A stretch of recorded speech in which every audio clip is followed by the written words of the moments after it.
Hey guys, so the Memorial Dragon Stones should now be live, which means I should be able to go into my gift box and see how many Memorial Stones I received this year. So just for reference, last year I got 1,783 Memorial Stones, which I think typically is in line with what I usually receive, something along those lines. 1,500 through 1,800 I think is like a good range for what I usually get. I'm going to be honest, I don't remember how good or bad my summons were this past year, because at this point they all just kind of blend together and kind of merge into one giant blob in my head. So I honestly cannot tell you whether or not I think I'm going to get more or less than last year. If I had to guess, I would say maybe I'm going to get a little bit less. Maybe like 1,600, 1,650 is probably what I would assume I'm going to be getting here. But let's dive into the gift box and see. Now, the way it works on Global, for whatever reason, is they actually split up the stones into multiple stacks of 500. And on JP, they just give you all the stones in one stack. I'm not sure why that's a difference, but let's see. Let's open up the gift box and see what we got here. Oh, okay. That is more than I thought. That is quite a bit more than I thought. 2,016 stones. That's the year I started playing the game. 2016 stones. Has my luck really been that bad? My luck been that bad this past year? Maybe. Maybe. Okay, well, there we go. 2016. I guess I might as well screenshot this just to have a record of it. That's a lot. So, I have looked at this banner. Not this banner, the Memorial Stone banner. This banner, and not only the banner, but also the exchange shop, the section in the treasure section of the exchange shop. If we go over to the Memorial Stone section, I feel like we got to talk about this because there's a few things that they changed here that I really just am not a huge fan of. So if you look at the prior years, basically every single year leading up to this year with the Memorial Stones. Now, to be fair, this is the first year where the Memorial Stones are being given out in a different celebration. This is what used to be the Tanabata celebration. Now it's called like the, what is it? The Feelin' the Heat campaign, or whatever the name they're giving to this is. These stones, of course, used to be given out for the worldwide celebration. The worldwide celebration no longer exists. They've rebranded that as the Global Dokkan celebration. And instead of giving the Memorial Stones during the Global Dokkan celebration, they've now pushed it back to the whatever. I don't think they're going to call this Feelin' the Heat every year, but that's what it's called now. So this is when they're giving these out. So do we want to like call this a new system? Probably not. It's basically the same thing that we've been getting the past few years with the Memorial Stones. The difference here is if you look at all of the past worldwide celebrations where they've given us the Memorial Stones, and you look at the exchange shop and you look at the banner lineup, it had all previous Dokkan Fests on the banner, and it had all previous Dokkan Fests available in the Memorial Stone section of the exchange shop. This year, they have excluded all prior Dokkan Fest exclusives before Int Super Saiyan 4 Gogeta, which is a huge deal because a lot of those older characters are now relevant again due to the Super Easy A mechanic.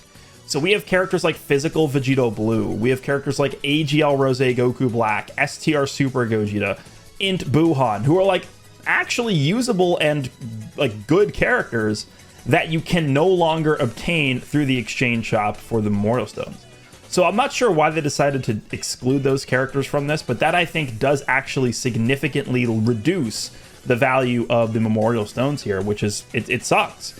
One other thing to mention as well is they did also have last year rainbow tickets available in the Memorial Stone exchange shop. This year they do not. I don't really want to knock them too hard for that, and the main reason why is because they have rainbow tickets available through the Seriously Serious event. So that kind of takes the place of this. So, I mean, you know, you can kind of point at that as being the reason why they didn't put extra tickets in here, but I mean, it's still something to bring up. And then the only other change here is they added some gold coin LRs to the shop, which I guess is cool, but I would much rather they just keep the old Dokkan Fest exclusive characters in the shop here. So you can, you know, exchange for AGL Rose is legitimately like a really top tier character with his Super Easy A. So the fact that you just can't get him from this, I think significantly nerfs the stones. It really does. I guess we can just quickly go through some of these characters, and I can give my opinions on which ones I think are even worth considering. At the end of the day, I think it probably is worth it just to pick up the tickets with your stones, because it's going to give you a better chance to get multiple usable characters than just using them all on one character, right? So Int Super Saiyan 4 Gogeta, very, very good EZA. I think this is, if you don't have Int Super Saiyan 4 Gogeta and you have like AGL Super Saiyan 4 Gogeta, for example, and you're trying to build a GT hero team, could be worth looking into him as a potential pickup here. Tech Janemba and AGL Pycon are pretty solid. Wouldn't really give them anything more than that. Physical Goten and Trunks are okay. They're in a lot of the new content really reliant on dodge, so if they fail their dodges, they're not going to be super effective. I think the Int GT Super Saiyan 4 Vegeta is actually pretty good, the GT one, for like a GT hero setup. So pretty solid character there.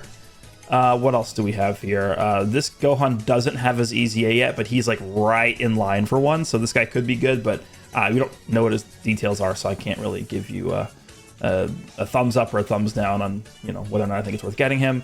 Tech Kale and Khalifa are really good. I think they're really, really good EZA still. Tech Androids are like a gimmick.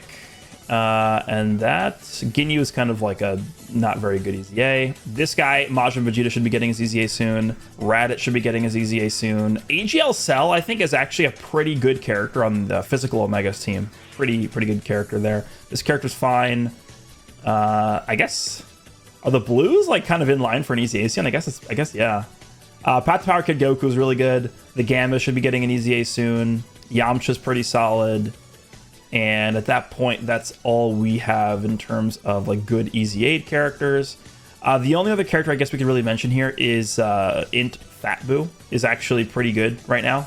Just like, again, like kind of like a Tech Androids style gimmick character where you can kind of just like buy you some turns from using his revive and his Ghost Usher mechanic. So that's really what we're working with here.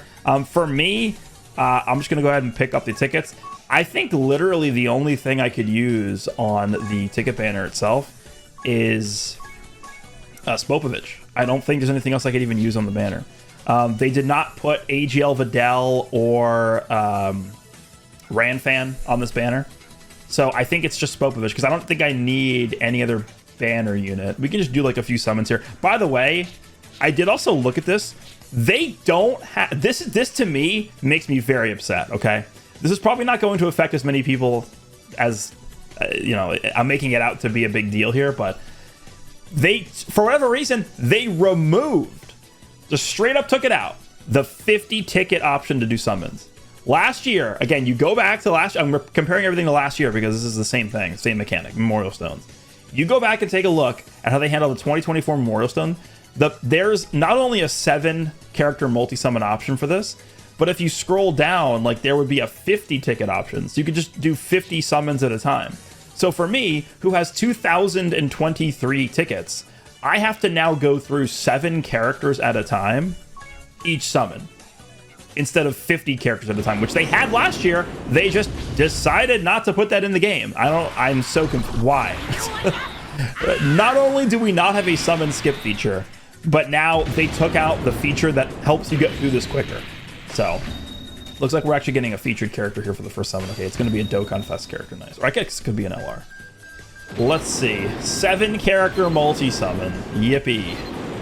I only have to do, like, 250 of these. Wow. Okay, so first multi, we get, like, the actual, like, headlining character of this banner, technically, right? Because the banner art, literally, he's in the middle. Okay. Sure, man. Only 2,016 tickets left to go. So you guys can let me know your thoughts on how they've handled the Memorial Stones this year. I think for me, it's just they've greatly reduced the value of these for whatever reason. And it's kind of a bummer because Memorial Stones, back in the day, they didn't used to have Memorial Stones. They used to just give you the tickets straight up. Like these tickets that I exchanged my Memorial Stones for, they used to just give these to us in the gift box instead of having us exchange Memorial Stones. The reason why they've changed it to the Memorial Stone feature is so that we can, if we want to, exchange the Memorial Stones directly for characters in the exchange shop, which is obviously better just to give us an option to do that. But the entire premise of getting essentially a tax refund on your stones spent throughout the year has been something that's been in the game for 8 years, 9 years. So to see them kind of nerf this after it being in the game for so long doesn't really make a ton of sense to me. And for me, I think Dokkan overall this year has been doing a really good job. So I don't really have much to complain about in terms of how they've been managing the game. That's just my personal opinion. So I don't think Dokkan's been doing a bad job this year, but this to me is kind of like, what are we doing with this? So maybe you guys feel differently, and let me know how many tickets you guys received also, and I'd like to hear your thoughts on the Memorial Stone situation. Hope you guys enjoyed this one, and I will see you in the next one.